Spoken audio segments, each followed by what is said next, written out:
সুপ্রিয় শিক্ষার্থী, আজকে তোমাদের আমি বৃত্ত সংক্রান্ত সমস্যাগুলো আমি দেখাবো। তো তোমরা দেখতে পাচ্ছ যে এটা হলো একটা বৃত্ত। তো এই বৃত্তের এটা হলো ব্যাসার্ধ। হ্যাঁ, তা আমরা বৃত্তের ব্যাসার্ধকে আমরা আর দ্বারা প্রকাশ করতে পারি। বৃত্তের ব্যাসার্ধ আর, এবং বৃত্তের ব্যাস হলো 2r, মানে এই পুরোটাকে আমরা বৃত্তের ব্যাস বলি। পুরোটাকে বলি আমরা বৃত্তের ব্যাস, আর এতটুককে বলি আমরা বৃত্তের ব্যাসার্ধ।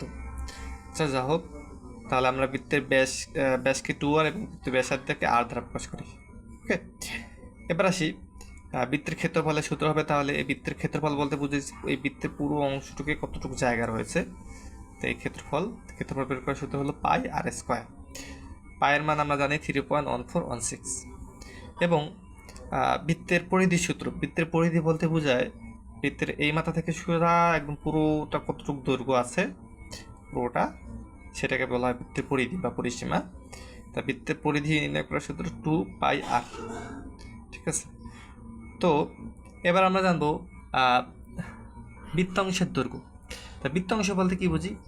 আমরা যদি কোনো একটা বৃত্তকে একটা অংশে বিভক্ত করি, হ্যাঁ, এবং সেই অংশটার ডিগ্রি যদি হয় θ° কোণ, ঠিক আছে, তাহলে বৃত্তচাপটি হবে কি, এখানে এবি চাপকে বলা হয় বৃত্তচাপ। এখানে এস দ্বারা প্রকাশ করছি এবি চাপকে।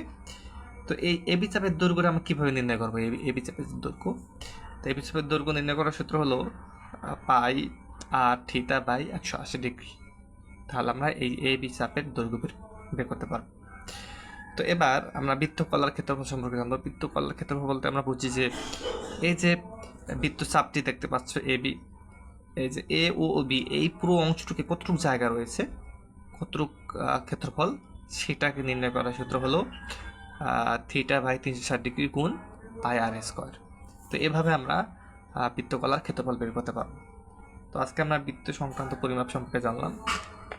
আমার চ্যানেলটি অবশ্যই সাবস্ক্রাইব করে রাখবা। আমরা নেক্সট পর একটি টপিকস নিয়ে আলোচনা করবো ইনশাআল্লাহ।